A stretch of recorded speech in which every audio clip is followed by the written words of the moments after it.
Hello guys, അങ്ങനെ ലാലേട്ടൻ്റെ ഞായറാഴ്ചത്തെ എപ്പിസോഡും അങ്ങനെ കഴിഞ്ഞു വരികയാണ്. നമ്മൾ ഒരുപാട് എക്സ്പെക്റ്റ് ചെയ്ത കാര്യങ്ങളൊന്നും അതിനകത്ത് പിന്നെ പ്രമോ പറഞ്ഞത് കണക്ക് തന്നെയാണ്, അധികമൊന്നുമില്ല.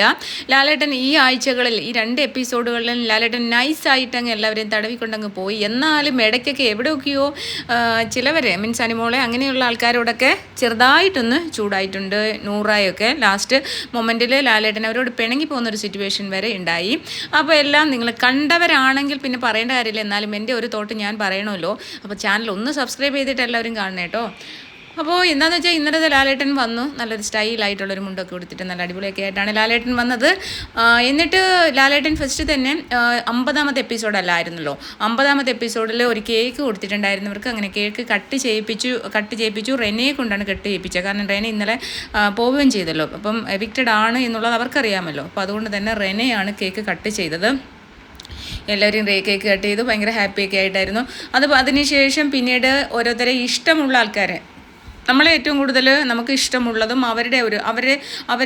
അവർക്ക് ഒരു സങ്കടം വരുന്ന കാര്യങ്ങൾ അല്ലെങ്കിൽ അവരെ സന്തോഷിപ്പിക്കാനുള്ള കാര്യങ്ങൾ അങ്ങനെയൊക്കെ പറഞ്ഞൊരു ക്വസ്റ്റ്യൻസ് ചോദിച്ചു. അപ്പം ഇഷ്ടമുള്ളത് അനീഷ് പറഞ്ഞു ഷാനവാസിനെയാണ്. ഷാനവാസിനെ കുറച്ചൊന്ന് സന്തോഷമായിട്ടൊക്കെ ഇരുന്നാൽ, അല്ലാണ്ട് വേറെ കാര്യങ്ങളൊന്നുമില്ല, അങ്ങനെയുള്ളൊരു കാര്യം ആയിട്ട് പറഞ്ഞു. അപ്പോൾ അനീഷിന് ഷാനവാസിനാണ് ഇഷ്ടം, ഷാനവാസിന് അനീഷിനെയാണ്. അപ്പോൾ അവന് പിന്നെ സ്നേഹം കൂടാൻ വേണ്ടി അല്ലെങ്കിൽ അവന് ഇഷ്ടപ്പെടുത്താൻ വേണ്ടിയിട്ട് എന്ത് ചെയ്യണം എന്നുള്ളത്, ഇഷ്ടപ്പെടുത്താൻ വേണ്ടിയിട്ട് കയ്യിൽ കടിച്ചാൽ മതി. അപ്പോൾ ഈ കടിച്ചാൽ മതിയോ ഷാനവാസൻ? അനീഷിനാരെങ്കിലുമൊക്കെ കടിച്ചു കഴിഞ്ഞാൽ സ്നേഹം കൂടുമെന്ന് പറഞ്ഞു. അപ്പോൾ പറഞ്ഞു കൈ ഇങ്ങനെ കാണിക്കുമ്പോൾ എന്നെ കഴിയുമ്പോൾ അയ്യേ എന്ന് പറയുമെന്ന്. അതൊരു നല്ലൊരു നൈസ് മൊമെൻ്റ് ആയിരുന്നു. കാരണം അവരുടെ ആ ഒരു കോംബോ നല്ല നമ്മൾക്ക് പുറത്ത് ഹിറ്റായ ഒരു കോംബോ തന്നെയാണ്, ഒരു ഫ്രണ്ട്ഷിപ്പ് കോംബോ. അപ്പോൾ ഞാൻ ശനിയാഴ്ചത്തെ എപ്പിസോഡിൽ ഓൾറെഡി ലാലേട്ടൻ പറഞ്ഞു കഴിഞ്ഞതാണല്ലോ, ഐ ലവ് യു ഒന്നും കൂടി പറയാൻ പറഞ്ഞു, അങ്ങനെ പറഞ്ഞു കഴിഞ്ഞതാണ്. അപ്പോൾ അതൊക്കെയായിരുന്നു ആദ്യം തന്നെ. അങ്ങനെ ഓരോ ആൾക്കാരെയും കൊണ്ടും അവർക്ക് ഇഷ്ടപ്പെട്ട ആൾക്കാരെയും അവരുടെ ഒരു അവർക്ക് ഇഷ്ടം കൂടാൻ അല്ലെങ്കിൽ അവർക്ക് സന്തോഷമാവാൻ വേണ്ടിയിട്ടുള്ള കാര്യങ്ങളും ഒക്കെ ഓരോരുത്തരുടെയും കൊണ്ട് ചോദിപ്പിച്ചു.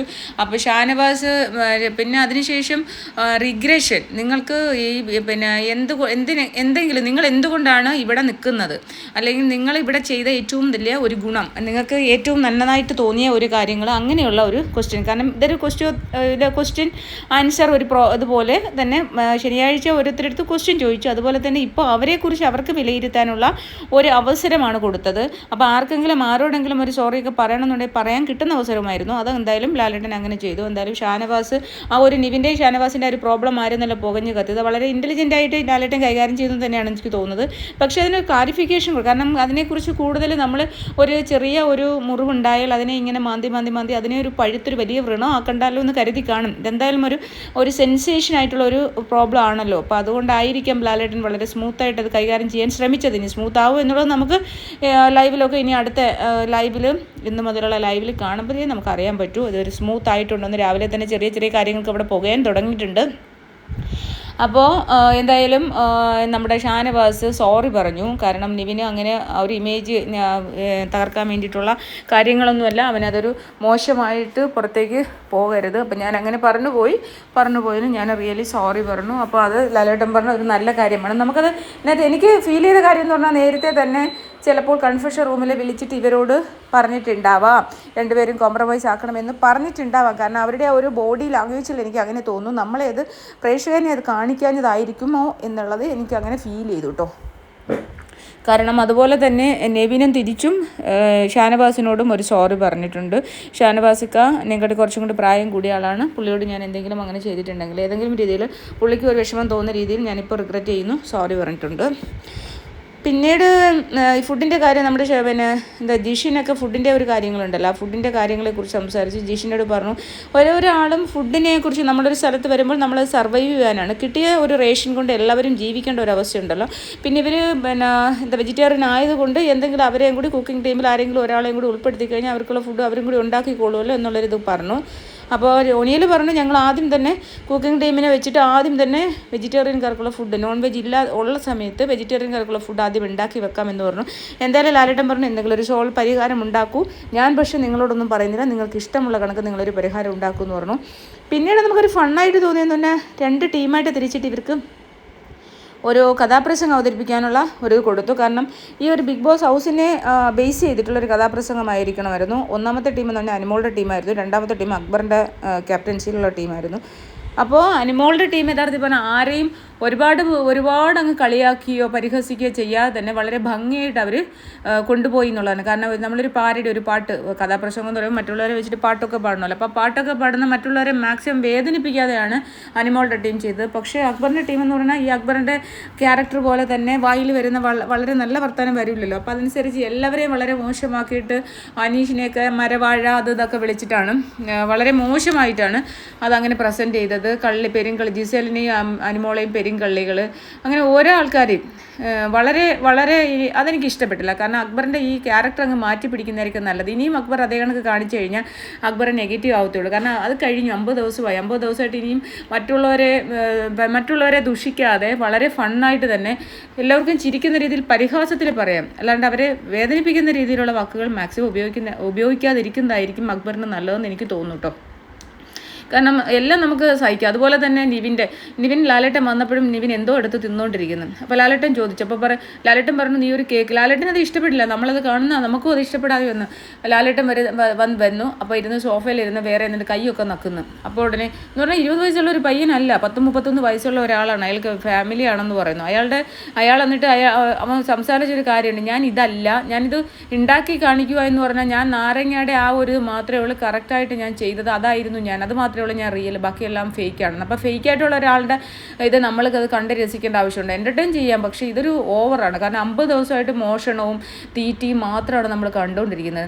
അതും ലാലേട്ടൻ്റെ സോഫയിൽ വന്നിരുന്ന ലാലേട്ടൻ്റെ മുമ്പിൽ വന്നിട്ട് അങ്ങ് തിന്നു. അപ്പോൾ ലാലേട്ടൻ പറഞ്ഞു ഒരു കേക്ക് എടുത്ത് തിന്നോളാൻ പറഞ്ഞു. അപ്പോൾ ഇപ്പം എന്താണ് തിന്നതെന്ന് ചോദിച്ചു. അപ്പോൾ പറഞ്ഞു ഞാൻ കുറച്ച് ചോറ് തിന്നു.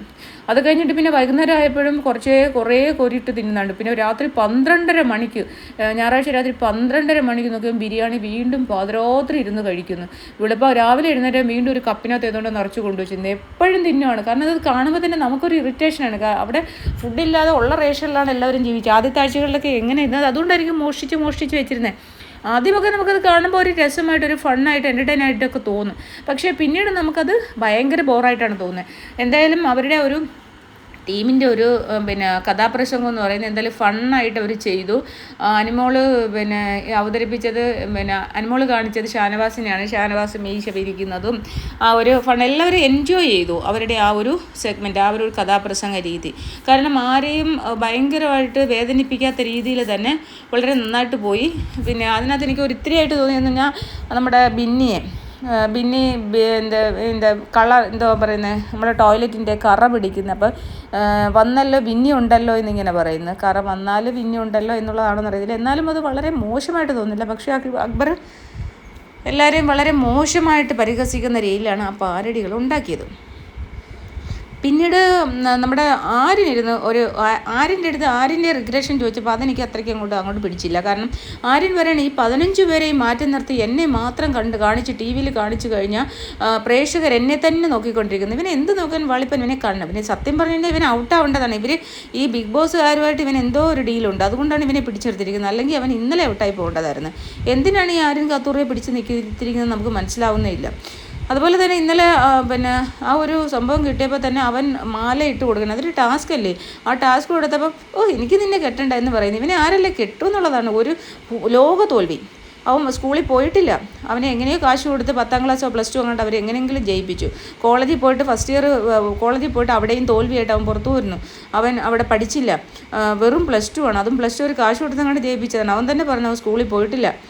എല്ലായിടത്തും അവൻ മഹാതോൽവിയാണ്. ഒരു അഭിനയിക്കാൻ ചെന്നിട്ട് അവിടെ തന്നെ ഡയറക്ടറുടെ മുമ്പിൽ തന്നെ ഡയലോഗ് പറയാൻ അറിയാതെ അവിടെയും തോൽവി. അങ്ങനെ അവൻ ലോക പരാജയമായിട്ടാണ് അവർ കാശം കണ്ട് കൊടുത്താണ് ബിഗ് ബോസിലേക്ക് കൊണ്ടുവന്നതെന്നാണ് എനിക്ക് തോന്നുന്നത്. ബിഗ് ബോസിൽ ഇവൻ വലിയ സംഭവമെന്നാണ് അവൻ വിചാരിക്കുന്നത്. ഇവനെ എന്തുകൊണ്ടാണ് ജിസേലിൻ്റെ കൂടെ നിന്നിട്ട് ജിസേലിന് ഇത്രയും വോട്ടുണ്ടെന്നാണ് പറയുന്നത്. ജിസേലിൻ്റെ വോട്ടിനായിട്ട് പോലും അവൻ ലാസ്റ്റാണ് വന്ന് കിടക്കുന്നത്. ഈ റെനെ ഇല്ലായിരുന്നെങ്കിൽ അവനെ ഉറപ്പായിട്ട് ഒരാളെയാണ് 2 പേരെ ഔട്ടാക്കിയായിരുന്നു അവൻ ഉറപ്പായിട്ട് ഔട്ടായി പോയനെ. എന്നിട്ട് അങ്ങനെയുള്ളവനാണ് വലിയ കാര്യത്തെ പറഞ്ഞത്. അവനറിയില്ല ഇവിടെ നടക്കുന്ന കാര്യങ്ങൾ അവനറിയില്ല എങ്കിൽ പോലും പറയാണ് 15 പേര്. അതൊക്കെ ഭയങ്കര അഹങ്കാര പറച്ചിലാണ്. 15 പേര് മാറ്റി നിർത്തി എന്നെ മാത്രം സ്ക്രീനിൽ കാണിച്ച് എന്നെ എല്ലാവരും നോക്കിക്കൊണ്ടിരിക്കുമെന്ന്. അത് ഓരോ മനുഷ്യന്മാരുടെ ഏറ്റവും വലിയ ഒരു അഹംഭാവമാണ്. അതാണ് അവിടെ എനിക്ക് കാണാൻ കഴിഞ്ഞത് അതാണ്. അപ്പോൾ അതാണ് നമ്മുടെ ആര്യൻ പറഞ്ഞത്. പിന്നീട് ആദില പറഞ്ഞത്, ആദില എഴുന്നേപ്പിച്ചപ്പോൾ തന്നെ പറഞ്ഞു നൂറായി പറയരുതെന്ന് പറഞ്ഞു. അപ്പോൾ അതുകൊണ്ട് തന്നെ ആദില അനിമോളെയാണ് പറഞ്ഞത്. അപ്പോൾ അനിമോളുടെ പാവക്കുട്ടിയുടെ കാര്യം പറഞ്ഞു. അപ്പോൾ ലാലേട്ടൻ പറഞ്ഞു പാവക്കുട്ടീനെ ഞാൻ തിരിച്ചു കൊടുത്തല്ലോ, എന്ന് പറഞ്ഞു. അപ്പോൾ പാവക്കുട്ടീനെ തിരിച്ചു കൊടുത്തു. പക്ഷേ ലാലേട്ടൻ അനിമോളെ കുറച്ച് നന്നായിട്ട് എപ്പോഴും എന്താണ് പാവക്കുട്ടിയോട് ഇപ്പോൾ പഴയ കണക്ക് സ്നേഹമില്ല എന്നൊക്കെ ചോദിച്ച കണക്ക് തന്നെ അനിമോൾ കുറച്ചൊന്ന് അകന്ന് നിൽക്കുവാണല്ലോ. പിന്നെ അനിമോളുടെ നിലപാടിൽ ഉറച്ചു നിൽക്കും. അപ്പോൾ അനിമോളെ ചോദിച്ചപ്പോൾ അനിമോൾ പറഞ്ഞു, ഞാനിവിടെ എൻ്റെ ക്യാരക്ടർ ഇതാണ്, ഞാനിങ്ങനെ ജെനുവിനായിട്ട് തന്നെയാണ് നിൽക്കുന്നത്. പിന്നെ എന്താ പറയുക, എനിക്ക് റിഗ്രഷൻ എന്ന് പറഞ്ഞു കഴിഞ്ഞാൽ അങ്ങനെ ഒരു റിഗ്രഷൻ ആയിട്ടുള്ളൊരു സംഭവമില്ല. അങ്ങനെ ഞാൻ ചോദിച്ചു മറ്റേതൊക്കെ പറയും, മറ്റേതങ്ങനെ ഇനി പറയാം, അത് പറയത്തില്ല. അത് എൻ്റെ നിലപാടുകളിലാണ് ഞാൻ ഉറച്ചു നിൽക്കുന്നത്. അങ്ങനെ എനിക്ക് പ്രത്യേകിച്ചും ആരോടും തെറ്റ് ചെയ്തതായിട്ടോ അങ്ങനെയുള്ളൊരു റിഗ്രഷനൊന്നും എനിക്ക് ഫീൽ ചെയ്യുന്നില്ല. പിന്നെ എന്നെ പ്രേക്ഷകരുടെ നിർത്താനുള്ള നിർത്തുമെന്ന് ഞാൻ വിചാരിക്കുന്നതെന്ന് പറഞ്ഞാൽ 11 വർഷമായിട്ട് എന്നെ പ്രേക്ഷകർക്കറിയാം. ഒരു 3 മാസവും ഞാൻ ഇങ്ങനെ തന്നെ ആയിരിക്കുമെന്നും അവർക്കറിയാം എന്ന് പറഞ്ഞു. പക്ഷേ അതണക്കൊന്നുമല്ല, പ്രേക്ഷകർ വിചാരിച്ചതിനെക്കാട്ടി അപ്പുറത്താണ് അനിമോൾ. വളരെ സ്ട്രോങ് ആയി, വളരെ വളരെ സ്ട്രോങ് ആയിട്ടുള്ള ഒരു പേഴ്സണായി മാറി അനിമോൾ ഈ ബിഗ് ബോസ് കൊണ്ട്. സത്യം പറഞ്ഞാൽ ബിഗ് ബോസിൽ വന്നിട്ടാണ് അനിമോൾ ഇത്രയും സ്ട്രോങ് ആയതാണ് എനിക്ക് ഫീൽ ചെയ്യുന്നത്. കാരണം അനിമോൾ വളരെ സെൻസിറ്റീവായിട്ടുള്ള, എപ്പോഴും കരഞ്ഞും വിളിച്ചും എന്ത് സങ്കടവും ചിരിച്ചും കരഞ്ഞും മാത്രം നടക്കുന്ന ഒരു പെൺകുട്ടിയായിട്ടാണ് എല്ലാവർക്കും അനിമോളെ അറിയാവുന്നത്. കാരണം അനിമോൾ ഒരു വർഷമോ നമ്മൾ 1 മാസമോ ഒരു ദിവസമോ കൊണ്ട് കാണുന്നതല്ല. 10-11 വർഷമായിട്ട് വീടുമായിട്ടും ബന്ധപ്പെട്ട ആൾക്കാർ, ഫ്രണ്ട്സ് ആയാലും ഇവളുടെ ഇത് ക്യാരക്ടർ ഇതാണെന്ന് മനസ്സിലാക്കുന്ന ആൾക്കാരിൽ അവർക്ക് മനസ്സിലാവും. അപ്പോൾ അതുകൊണ്ട് തന്നെ ഈ ഒരു 3 മാസം അവളുടെ ഫുള്ള് ക്യാരക്ടർ കാണുന്നവർക്കും അവളിലൊന്നും ഒരുപാട് വ്യത്യാസമൊന്നുമില്ല. പക്ഷെ അവൾ ഭയങ്കര മെൻ്റലി സ്ട്രോങ് ആയി എന്നുള്ളത് മനസ്സിലാക്കാം. അപ്പോൾ അതായിരുന്നു. അതിനുശേഷം പിന്നീട് എന്താ പറയണേ, ഇവരോട് ചോദിച്ചവരുടെ എന്ന് പറഞ്ഞാൽ ഈ എവിക്ഷനിലുള്ളവരോടാണ് ചോദിച്ചേട്ടോ. എവിക്ഷനിലുള്ളവരോടാണ് ചോദിച്ചത്. പിന്നെ ജിസേലിൻ്റെ കാര്യം ആരും പറഞ്ഞു അവൾ ഭയങ്കര ഹ്യൂമാനിറ്റി എന്തോ ഫുഡൊക്കെ കൊടുക്കാനും, പിന്നെ അവളുടെ അവൾക്കിപ്പം സങ്കടം വന്ന ഒരു വിഷമം വന്ന കാര്യം എന്ന് പറഞ്ഞു കഴിഞ്ഞാൽ പ്രായത്തിൽ ശോഭ വന്നപ്പോൾ പറഞ്ഞെന്ന്, അവൻ ചെറുക്കൻ ഒരുപാട് പ്രായത്തിൽ ചെറിയ ചെറുക്കനാണ്, അപ്പോൾ ഒരുപാട് പ്രായത്തിൽ ചെറിയ ചെറുക്കനെ നീ വെറുതെ പിന്നാലെ നടന്ന് ബുദ്ധിമുട്ടിക്കരുത് എന്ന് പറഞ്ഞു എന്ന്. അപ്പം അത് അവൾക്ക് ഭയങ്കര വിഷമമായി. പിന്നീട് ഞാൻ അവൾക്ക് എന്തെങ്കിലും കൊണ്ട് കൊടുത്താൽ അല്ലെങ്കിൽ അവൾക്ക് എനിക്ക് ഫുഡ് തന്നാലും ഒക്കെ ഭയങ്കര സന്തോഷിപ്പിക്കാൻ വേണ്ടി അതാണ് ചെയ്യുന്നത് എന്നൊക്കെ പറയുന്നുണ്ട്. അപ്പം അതാണ് ആരിൻ്റെ ഒരു കാര്യം. അപ്പോൾ ഇത്രയാണ്. പിന്നീട് ഓരോ ആൾക്കാർ പിന്നെ എല്ലാവരെയും അവരെക്കുറിച്ച് വിലയിരുത്താൻ പറഞ്ഞ കാര്യവും, പിന്നെ അവർക്ക് ഈ എവിക്ഷനിൽ വന്നവർ അവരവരുടെ ഇഷ്ടപ്പെട്ട ആൾക്കാരെക്കുറിച്ചും അങ്ങനെ അത്രയും കുറച്ച് കാര്യം അങ്ങനെ അങ്ങ് വളരെ സമയം അങ്ങ് പോയി. അത്രയും സമയം കൊണ്ട് അത്രയുള്ള കാര്യങ്ങളാണ് ലാലേട്ടൻ ചോദിച്ച് നമ്മുടെ ഒരു എപ്പിസോഡെന്ന് പറഞ്ഞാൽ അത്ര എൻ്റർടൈൻ ആയെന്ന് വെച്ചാൽ ഞാൻ ആദ്യം പറഞ്ഞ കണക്ക് എൻ്റർടൈനൊന്നുമല്ല, ഫണ്ണുമല്ല. പിന്നെ ഈ ഒരു 2 പേര് 2 ടീമായിട്ട് തിരിച്ച് ആ ഒരു കഥാപ്രസംഗ രൂപേണ നടത്തിയത് നമുക്കൊരു ഇത് തോന്നി. പിന്നീട് വലിയ ഒരു കാര്യങ്ങളൊന്നുമില്ല, ഇങ്ങനെ പോയി ക്വസ്റ്റ്യൻസ് ഇങ്ങനെ ചോദിച്ചു, ഓരോരുത്തരുടേതായ കാര്യങ്ങൾ പറഞ്ഞു, ഓരോരുത്തർക്കും പിന്നെ ബിന്നി പറഞ്ഞു ബിന്നിനെ കുത്തിത്തിരിപ്പെന്ന് വിളിക്കുന്ന ഭയങ്കര വിഷമാണെന്ന് പറഞ്ഞു. അതിപ്പോൾ നമ്മൾ ഇതുവരെ അറിഞ്ഞില്ല. അല്ലെങ്കിൽ ബിന്നി വളരെ ഡെസ്പായിരുന്നു. എൻ്റെ കാരണം എന്ന് പറഞ്ഞാൽ ശനിയാഴ്ചത്തെ എപ്പിസോഡിൽ ബിന്നി ഞാൻ പറഞ്ഞ കണക്ക് വൈറ്റമിൻ കെ പോലെ ഒരു ഡോക്ടർ, നിങ്ങളൊരു ഡോക്ടർ തന്നെയാണോ, ബിന്നി ഒരു ഡോക്ടർ തന്നെയാണോ എന്ന് ലാലേട്ടൻ എടുത്തു ചോദിച്ചു. അത് മാത്രമാണ് നമുക്ക് പ്രേക്ഷകർക്കും അത് തന്നെയാണ് ചോദിക്കാനുള്ളത്. വൈറ്റമിൻ കെയുടെ അഭാവം മൂലം എന്താണ്, വൈറ്റമിൻ കെ എന്തിനു വേണ്ടിയിട്ടുള്ളതാണ്, വൈറ്റമിൻ കെയുടെ അഭാവം മൂലം എന്താണ് ഉണ്ടാകുന്നതെന്ന് പോലും ബിന്നിക്ക് അറിയത്തില്ല. ഡോക്ടർ പഠിക്കാൻ പോയ ബിന്നിക്ക് അറിയത്തില്ല എന്ന് പറഞ്ഞാൽ നമുക്ക് അതിശയം തോന്നും. 8ാം ക്ലാസ്സിലെ ബയോളജി നമ്മൾ പഠിക്കുന്ന മലയാളം മീഡിയം സ്റ്റുഡൻസ് അല്ലെങ്കിൽ മലയാളം മീഡിയത്തിൽ പഠിക്കുന്ന പിള്ളേർക്ക് പോലും 8ാം ക്ലാസ്സിലാണ്, 8ാലോ 9ാലോ മറ്റുമാണ് അല്ലേ വൈറ്റമിൻ കെ ആണ് രക്തം കട്ട പിടിക്കാൻ സഹായിക്കുന്ന വിറ്റാമിൻ. അതുപോലെ റിക്കറ്റ്സ്, അതുപോലെ തന്നെ സ്കർവി, വിറ്റമിൻ സി, വിറ്റാമിൻ ഡിയുടെ അഭാവം മൂലം റിക്കറ്റ്, പിന്നെ വിറ്റാമിൻ സിയുടെ അഭാവം മൂലം വിറ്റാമിൻ ഡിയുടെ അഭാവം മൂലം സ്കർവി, വിറ്റാമിൻ സിയുടെ റിക്കറ്റ്, വിറ്റാമിൻ ബിയുടെ അഭാവം മൂലം ബെർബറി ആൻഡ് നൈറ്റ് ബ്ലൈൻഡ്നസ്, നിശാന്തത, വിറ്റാമിൻ എ. അപ്പോൾ ഇങ്ങനെയുള്ളതെല്ലാം നമ്മൾ 8ാം ക്ലാസ് മുതൽ പഠിക്കുന്ന ഒരു കാര്യമാണ്. അതുപോലും ഡോക്ടർ ബിന്നി പറയാഞ്ഞപ്പം ഡോക്ടർ ബിന്നി ആകെപ്പാടെ മെൻ്റലി ഡെസ്പായി. അത് പ്രത്യേകിച്ചും എപ്പിസോഡിലല്ലേ ചോദിച്ചത്. അപ്പോൾ അത് പുറത്തേക്ക് പോയി നാണക്കേടായോ എന്നുള്ളൊരു ടെൻഷനുണ്ട്. ആ ടെൻഷൻ്റെ പുറത്ത് ഈ കുത്തിത്തിരിപ്പും കൂടി വന്നു എന്നുള്ളത് കണ്ടപ്പോഴത്തേക്ക് ബിന്നി ആകെപ്പാടെ ഒരു വല്ലാത്ത വിഷമത്തിലായിരുന്നു കേട്ടോ. ആ ഒരു വിഷമമായിരുന്നു ബിന്നിയുടെ മനസ്സിലുണ്ടായിരുന്നത്. അപ്പോൾ ബിന്നി അത് പറഞ്ഞു. പിന്നീട് ഞാൻ നേരത്തെ പറഞ്ഞ പോലെ ഈ കാര്യങ്ങളാണ് അനിമോളുടേതായിട്ടുള്ളൊരു സ്റ്റേറ്റ് പറഞ്ഞു. ഇനിയും പ്രേക്ഷകർ പിന്തുണയ്ക്കുമെന്ന് വിശ്വസിക്കുന്നു എന്ന് പറഞ്ഞു. അങ്ങനെ ആ ഒരു എല്ലാവരെയും കൊണ്ട് പറയിച്ചു. അതുപോലെ തന്നെ നിവിനും സോറി പറഞ്ഞു, പ്രത്യേകിച്ച് സോറി പറഞ്ഞു. നമ്മുടെ ലക്ഷ്മി പറഞ്ഞതെന്ന് പറഞ്ഞു കഴിഞ്ഞാൽ ഒനിയലുമായിട്ടുള്ള ഒരു സംഭവമാണ്. ഒനിയലിനോട് അന്നൊക്കെ ഞാൻ കാണാത്ത ഒരു കാര്യം പറഞ്ഞതുകൊണ്ട് ഞാനിപ്പോഴും അത് അങ്ങനെ പറയാൻ പാടില്ലായിരുന്നു. കാരണം ഞാൻ എൻ്റെ കണ്ണുകൊണ്ട് കാണാതെ അതിനെ പറഞ്ഞത് മോശമായിപ്പോയി, അതിനെ ജസ്റ്റിഫൈ പറഞ്ഞത് മോശമായിപ്പോയി എന്നുള്ള കാര്യമാണ് നമ്മുടെ ലക്ഷ്മി പറഞ്ഞത്. അനിമോളുടെ കാര്യം തന്നെയാണ്, പ്ലാച്ചിയുടെ കാര്യവും. പ്ലാച്ചിയെ കൊടുത്തു കഴിഞ്ഞാൽ സന്തോഷമാവുമെന്ന്. അപ്പോൾ പ്ലാച്ചിനെ ഓൾറെഡി കൊടുത്തല്ലോ, പിന്നെ പ്ലാച്ചിനെ ആരെങ്കിലും എടുത്തെറിയൊന്നും ചെയ്യാതെ ഇട്ട് കഴിഞ്ഞാൽ അതൊരു സന്തോഷമാവും. പിന്നെ ഞാൻ പോലും പ്ലാച്ചിയെ തൊടാൻ അവൾ സമ്മതിക്കൂല എന്നുള്ള കാര്യങ്ങൾ പറഞ്ഞു. എല്ലാവരും അന്തം വിട്ട് കുന്തം വിഴുങ്ങിയിട്ട് ഇങ്ങനെ ആദിലെ മറ്റുള്ളവരെയൊക്കെ നോക്കിക്കൊണ്ടിരിക്കുന്നത്. നെവിൻ ഭയങ്കരമായിട്ട് ഒരു വളരെ എന്താ പറയണേ, ഒരു ഡിസപ്പോയിൻറ്റഡ് പോലെയാണ് ഇരുന്നത്. അതിലൊരു ഉറക്കം തൂങ്ങിയ ഒരു സ്റ്റൈല്, ഇങ്ങനെയൊക്കെ ഉറക്കം തൂങ്ങിയ സ്റ്റൈലും അങ്ങനെ ഇങ്ങനെ എപ്പോഴും തിന്നാൻ മാത്രം ഇങ്ങനെ ഇരിക്കുക എന്നൊക്കെ പറയുന്നത് ഇത് ഭയങ്കര ബോറാവും. നെവിൻ പുറത്തേക്കുള്ള വഴിയാണ്, നെവിൻ സ്വന്തമായിട്ട് പുറത്തേക്കുള്ള വഴിയാണ് നോക്കുന്നത്. കാരണം എന്ന് പറഞ്ഞാൽ നെവിൻ ഇങ്ങനെ ഒരു കളി കളിച്ചു കഴിഞ്ഞാൽ പ്രേക്ഷകർക്ക് ഇഷ്ടമാവില്ല എന്ന് തന്നെയാണ് എനിക്ക് പറയാനുള്ളത്. കാരണം നെവിൻ ഇങ്ങനെയല്ല, നെവിനെ ആൾക്കാർ അവിടെ നിർത്തുന്നത് എൻ്റർടൈൻ ചെയ്യാനും ഫൺ ചെയ്യാനുമാണ്. ഒരു ദിവസം ഒരു പടം വരച്ചെന്ന് വിചാരിച്ച ആൾക്കാർക്ക് ഇഷ്ടപ്പെടത്തില്ല. നെവിൻ ഒരു എൻ്റർടൈനർ എന്നുള്ള രീതിയിലാണ് നമുക്കൊക്കെ ഇഷ്ടമാവുന്നത്. പക്ഷേ നെവിൻ അവിടെ കുറേ ദിവസമായിട്ട് ഒരു എൻ്റർടൈനും ഇല്ല, ഒന്നുമില്ല. നെവിൻ ചുമ്മാതെ ഇങ്ങനെ അവിടെ പോയിട്ട് മൊട്ടിച്ചു തിന്നുന്നു, ഇവിടെ പോയിട്ട് മൊട്ടിച്ചു തിന്നു, അങ്ങനെയാണ്. പിന്നീട് ഒരു ടാസ്ക് ആയിരുന്നു, എന്താണ്, എവിക്ഷൻ ടാസ്ക് ആയിരുന്നു. അപ്പോൾ അതിൽ ലാലേട്ടൻ ഒരു ഇതിൽ നിന്ന് ഓരോ ടോക്കൺ എടുക്കും. അതിലെ നമ്പർ നോക്കിയിട്ട് ആ നമ്പറിലുള്ള സ്ക്രാച്ച് കാർഡ് പോയിട്ട് സ്ക്രാച്ച് ചെയ്തിട്ട് അവിടുന്ന് ആരാണോ സേവ്ഡ് ആണെങ്കിൽ സേവ്ഡ്, ആ സേവ് ആയിട്ടുള്ള ആളിനെ മാലയിട്ട് സ്വീകരിച്ച് പാട്ട് പാടി അകത്തേക്ക് കൊണ്ടുവരണമെന്നായിരുന്നു. അപ്പോൾ 1-ാം നമ്പർ അനുമോളെയാണ് ലാലേട്ടൻ എടുത്തിട്ട് ഒന്നാണ് കിട്ടിയത്. അനുമോളിന് വിളിച്ചു. അനുമോൾ അവിടെ പോയിട്ട് ആ സ്ക്രാച്ച് കാർഡ് എടുത്തിട്ട് ആരിനാണ് കിട്ടിയത്. ആര്യൻ സേവ്ഡ് ആയിരുന്നു. അപ്പോൾ അവിടെ എന്താ പറയുക, പൂമാല ഇട്ട് കൊടുത്തു. ആര്യന് പൂമാല ഇട്ട് കൊടുത്തു, പാട്ടൊക്കെ പാടി. അങ്ങനെ അവർ ആര്യനെ അകത്തേക്ക് കൊണ്ടുവന്നു. അപ്പോൾ ആര്യൻ്റെ ആ ഒരു ഫേസ് കണ്ടില്ലേ പൂമാല ഇട്ട് കൊടുത്തപ്പോൾ, അവനെങ്ങാണ്ട് വിചാരിക്കുന്നത് അവനെങ്ങാണ്ട് വലിയ ലോകത്തിലെ ഏറ്റവും വലിയ സംഭവമാണ്, അവനെ അങ്ങോട്ട് മാല ഇട്ട് കൊടുത്തുകൊണ്ട് ആനയിച്ചത്. ഇവനെ ഇപ്രാവശ്യം അവനെ പുറത്ത് കളയേണ്ടതായിരുന്നു. അതേ ഉള്ളൂ എനിക്ക് പറയാം. കാരണം വേറൊന്നും കൊണ്ടല്ല, നമ്മൾ ഓവറായി കഴിഞ്ഞാൽ നമുക്കത് ഭയങ്കരമായിട്ട് ഇറിറ്റേറ്റഡ് ആയിക്കളയും.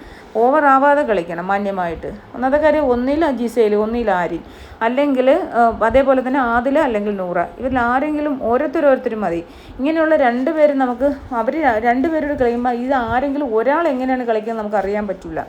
ഒന്നിൽ ആദില ഔട്ടാക്കണം, അല്ലെങ്കിൽ നൂറ ഔട്ടാക്കണം, അല്ലെങ്കിൽ പിന്നെ അതേപോലെ തന്നെ ജിസേൽ അല്ലെങ്കിൽ ആരെങ്കിലും ഒരാൾ മതി. പിന്നെ അടുത്തതായിട്ട് നമ്മുടെ അനീഷിനാണ്. അനീഷ് മാലയിട്ട് അങ്ങോട്ടും ഇങ്ങോട്ടൊക്കെ കുറച്ച് എല്ലാവരെയും ഒന്ന് കളിപ്പിക്കുന്ന രീതിയിലൊക്കെ നടന്ന് ആദിലയാണെന്ന് ആദ്യം തോന്നി. പിന്നീട് സാബുമാൻ, പിന്നീട് റെനയുടെ മുന്നിലോട്ട് ചെന്നു. പിന്നീട് അതിന് ലക്ഷ്മിയുടെ നോക്കി. അതിനുശേഷം അനീഷ് നമ്മുടെ ഷാനവാസിന് മാലയിട്ട് തിരിച്ചു കൊണ്ടുപോരുന്നു. അപ്പോൾ അത് സത്യമായിട്ട് ഷാനവാസ് ഇങ്ങനെ നോക്കുന്നുണ്ടായിരുന്നു. ഷാനവാസിന് അനീഷിൻ്റെ കയ്യിൽ കിട്ടിയപ്പോൾ തന്നെ മനസ്സിലായി അനീഷ് ഷാനവാസിന് തന്നെ ആയിരിക്കും കിട്ടുന്നതെന്ന്. പക്ഷേ ആദ്യം ഒന്ന് കളിപ്പിച്ചപ്പോൾ തന്നെ അതിൻ്റെ ഒരു ടെൻഷൻ മുഖത്ത് കാണിച്ചു. അത് ചുമ്മാ കളിപ്പിച്ചു. പക്ഷേ അനീഷിനെ ഒരുപാടിട്ട് വട്ടം കറക്കിയില്ല. അങ്ങനെ ഷാനവാസിനെയും മാലയിട്ട് പാട്ടും പാടി അകത്തേക്ക് കൊണ്ടുപോയി.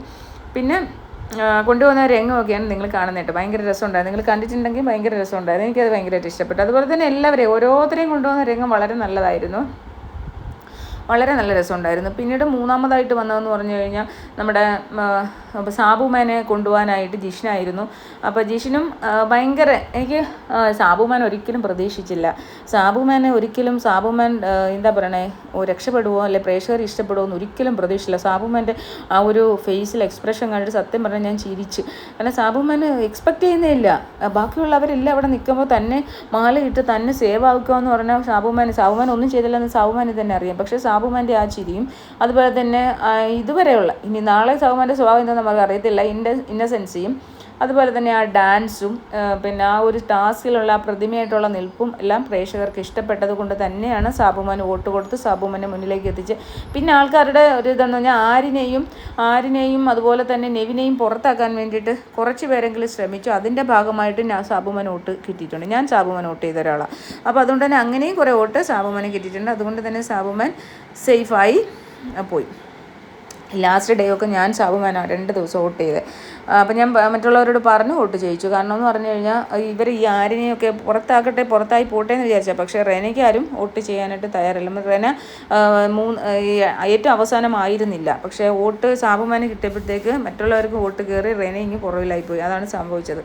പിന്നെ അതിനുശേഷം അഭിലാഷായിരുന്നു ആദിലയ്ക്ക് വേണ്ടിയിട്ട് മാല ഇടാൻ വന്നത്. എന്തായാലും ആദ്യം ഇത് കൺഫ്യൂഷനായി. പക്ഷേ ആദിലയും ഇതുപോലെ തന്നെ ഒരിക്കലും എക്സ്പെക്ട് ചെയ്തത് ആദില പുറത്ത് പോകുന്നത്. കാരണം ആദിലയുടെ കഴിഞ്ഞ ആഴ്ചത്തെ വളരെ മോശമായിട്ടുള്ള പ്രകടനങ്ങൾ നമ്മൾ കണ്ടേനെ, ഫുള്ള് പുറത്ത് നെഗറ്റീവ് അടിച്ചു. ആദിലയുടെ ക്യാരക്ടർ അത് തന്നെയാണ്. അതിൽ വളരെ അല്ലെങ്കിലും ആദില ഭയങ്കര റൂഡായിട്ടാണ് എല്ലാവരോടും പെരുമാറുന്നത്, അനീഷിനോടായാലും മറ്റുള്ളവരോടായാലും. അപ്പോൾ ആ ഒരു റൂഡ് ക്യാരക്ടർ ആൾക്കാർക്ക് ഇഷ്ടപ്പെടത്തില്ലല്ലോ. ആ ഒരു ഇത് കൊണ്ട് തന്നെ അതിലെ പുറത്താവുമെന്ന് അതിൽ വിചാരിച്ചു. പക്ഷേ അതിലെ പുറത്തായില്ല. അപ്പോൾ അതിനകത്ത് സംഭവിച്ച ട്വിസ്റ്റ് എന്ന് പറഞ്ഞാൽ ആദിലയുടെ മാലയിട്ട സമയത്ത് നൂറ ഓടി പിടിച്ചിട്ട്, അതാ പറഞ്ഞ ആരെങ്കിലും ഒരാളെ പാടുള്ളൂ, ഇവർ രണ്ടുപേരും കൂടി ഇവിടുന്ന് കളിക്കരുത്, ഒരാളെ ഔട്ടാക്കണം. അടുത്ത പ്രാവശ്യം അങ്ങനെ തന്നെ ആയിരിക്കും പ്രേക്ഷകർ, കാരണം നൂറ അടുത്ത ആഴ്ച സേഫാണ്, പവർ ഉണ്ടായതുകൊണ്ട്.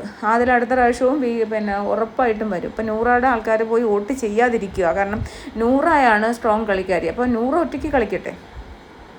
അപ്പോൾ ലാലേട്ടൻ പറഞ്ഞിട്ടുണ്ടായിരുന്നു ആരും പുറത്തിറങ്ങരുത് എന്ന്. പക്ഷേ നൂറായും അതിൻ്റെ പുറകെ കുറച്ച് കഴിഞ്ഞപ്പോഴത്തെ അനുമോളും കൂടി ഓടി പുറത്തു വന്നു. എൻ്റെ ആവശ്യം എന്താണെന്ന് എനിക്ക് മനസ്സിലാവുന്നില്ല.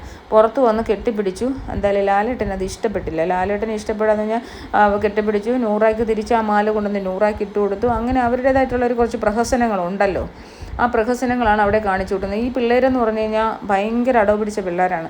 അത് നമുക്ക് ആദ്യമൊന്നും മനസ്സിലായാലും ഇപ്പോൾ മനസ്സിലാവുന്നു. കാരണം അനുമോളെ അവർ ഒട്ടി നിൽക്കുന്നതിൻ്റെ പ്രധാന കാരണം അതാണ്. പുറത്ത് നെഗറ്റീവായി പോകും. അനുമോൾക്ക് നല്ല പ്രേക്ഷക പ്രീതി ഉണ്ടെന്ന് വന്ന ആൾക്കാരിൽ നിന്ന് ഇവർക്ക് മനസ്സിലായി. റിയാസിൻ്റെ ആയാലും മറ്റുള്ളവരെല്ലാം ഇവർക്ക് കറക്റ്റായിട്ട് മനസ്സിലായിട്ടുണ്ട് അനുമോൾക്ക്. അപ്പോൾ അതുകൊണ്ട് ഏതെങ്കിലും രീതിയിൽ അനുമോളെ ഇവർ കൂട്ടുകൂടാൻ നിൽക്കുകയാണ്. പിന്നെ ലാലേട്ടൻ അപ്പോഴത്തേക്ക് ഇവർ തിരിച്ചു വന്നപ്പോൾ ലാലേട്ടൻ അതിലേക്ക് കൺഗ്രാറ്റ്സ് പറഞ്ഞതിന് ശേഷം അതിൽ നിന്ന് എടുക്കാതെ ലാലേട്ടൻ അവരോട് ചോദിച്ചു, നിങ്ങൾ എന്തിനാണ് നൂറ എന്താ പറയണേ അനുമോൾ പുറത്തേക്ക് പോയത്, നിങ്ങളോട് ആര് പറഞ്ഞു, അപ്പം എൻ്റെ വാക്കിനൊരു വിലയില്ലേ, എന്നാൽ പിന്നെ നിങ്ങൾ തന്നെ കളിച്ചു എന്ന് പറഞ്ഞു. അപ്പോൾ ഇവർ രണ്ടുപേരും സോറി ലാലേട്ടൻ, ഞങ്ങൾ അറിയാതെ അപ്പോഴത്തെ ഒരു ഇതുകൊണ്ട് ഓടിപ്പോയതാണെന്ന് പറഞ്ഞു. നിങ്ങൾ എന്തറിയാതെ അനുമോൾ നൂറ എന്തിനാണ് നിങ്ങൾ ഓടിപ്പോയത്? അപ്പോൾ പറഞ്ഞു സോറി ലാലേട്ട ഞങ്ങൾ ആ ഒരു സന്തോഷത്തിൽ അങ്ങ് ഓടിപ്പോയതാണെന്ന് പറഞ്ഞു. എന്തായാലും നല്ല വഴക്ക് ലാലേട്ടൻ രണ്ടിനും നല്ല വഴക്ക് കൊടുത്ത് രണ്ടും അവിടെ മെഴുങ്ങാസിയാ നിപ്പുണ്ടായിരുന്നു. ലാലേട്ടൻ പറഞ്ഞു ഇനി നിങ്ങളിട്ട് എന്താണെന്ന് വെച്ചാൽ അങ്ങ് ഉണ്ടാക്ക് എന്നും പറഞ്ഞു. ലാലേട്ടൻ ബിഗ് ബോസിനോട് പറഞ്ഞു ഇനി ബിഗ് ബോസ് എല്ലാം ബിഗ് ബോസ് ചെയ്യുമെന്ന് പറഞ്ഞു. അങ്ങനെ ലാലേട്ടൻ്റെ പാട്ടിന് ഇറങ്ങിപ്പോയി. നിങ്ങൾ രണ്ടുപേരും കൂടി ഭയങ്കരമായിട്ട് മെഴുങ്ങാസി ഇരിപ്പുണ്ടായിരുന്നു. കുറച്ച് കഴിഞ്ഞിട്ട് ലാലേട്ടൻ ആ ഒരു പോണ രംഗമൊക്കെ ഞാൻ ആ ഒരു ഫൺ വീഡിയോ ഇട്ടിട്ടുണ്ട്, നിങ്ങൾ പോയി കാണുക കേട്ടോ, കുണുവാവ ലാലേട്ടൻ. അപ്പോൾ അതിനുശേഷം പിന്നീട് ബിഗ് ബോസ് കുറച്ച് നേരം മിണ്ടിയില്ല. ഇവരെന്ത് ചെയ്യണമെന്ന് അറിയാൻ വയ്യാത്ത അവസ്ഥയിൽ എന്തായാലും ബിഗ് ബോസ് അനൗൺസ് ചെയ്തു അക്ബർ വരാൻ. കാരണം ഒരാളിനെ ഔട്ടാക്കണം. അവിടെ നിൽക്കുന്നത് ലക്ഷ്മിയും നമ്മുടെ റെനയും ആയിരുന്നു. അപ്പോൾ ലാസ്റ്റ് ബിഗ് ബോസ് പറഞ്ഞു അക്ബർ വരാൻ പറഞ്ഞു. അക്ബർ പോയിട്ട് സ്ക്രാച്ച് കാർഡ് എടുത്തു. അപ്പോൾ ഒരാൾ ലക്ഷ്മി സേവ്ഡും അതുപോലെ തന്നെ റെന എവിക്റ്റഡുമായിരുന്നു. അപ്പോൾ അങ്ങനെ ലാസ്റ്റ് എന്തായാലും റെന ഫാത്തിമ ആണ് എവിക്റ്റഡ് ആയത്. ലക്ഷ്മിക്ക് മാലയിട്ട് കൊടുത്തു, പാട്ട് പാടി അകത്തേക്ക് കൊണ്ടുപോയിരുന്നു. എന്നിട്ട് ബിഗ് ബോസ് റെനയോട് പറഞ്ഞു, റെന നിങ്ങളകത്ത് പോയിട്ട് എല്ലാവരോടും യാത്ര ചോദിച്ചു, പ്രധാന വാതിലിലൂടെ പുറത്തേക്ക് വരൂ എന്ന് പറഞ്ഞു. ബിഗ് ബോസ് പറഞ്ഞു റെന ഫാത്തിമ നിങ്ങൾ എല്ലാവരോടും യാത്ര ചോദിച്ചുകൊണ്ട് പ്രധാന വാതിലിലൂടെ പുറത്തേക്ക് വരൂ എന്ന് പറഞ്ഞു. എന്തായാലും അത് തന്നെ സംഭവിച്ചു. റെന ഫാത്തിമ എവിക്റ്റഡായി. സത്യം പറഞ്ഞ ആരിനെയും ആദിലെയും ഇവർ മനഃപൂർവ്വം ബിഗ് ബോസ് രക്ഷപ്പെടുത്തിയതാണ്. അതിൻ്റെ റീസൺസൊക്കെ നമുക്ക് പറയാൻ നിന്ന് കഴിഞ്ഞാൽ അതിനേ ഉള്ളൂ നേരം ഗായ്സ്. അപ്പോൾ ഇത്രയും സംഭവങ്ങളാണ് നിങ്ങളെല്ലാവരും കണ്ടിട്ടുണ്ടാവും. എന്തായാലും ഞാൻ എൻ്റെ തോട്ട്സ് അല്ലെങ്കിൽ ഞാൻ എൻ്റെ റിവ്യൂ ഒന്ന് പറഞ്ഞെന്ന് മാത്രം ഗായ്സ്. എല്ലാവരും സബ്സ്ക്രൈബ് ചെയ്യുക, അതുപോലെ തന്നെ വീഡിയോ ഇഷ്ടപ്പെട്ടാൽ ലൈക്ക് ചെയ്യുക, നിങ്ങളുടെ അഭിപ്രായങ്ങളൊക്കെ അറിയിക്കുക ഗായ്സ്. Okay bye.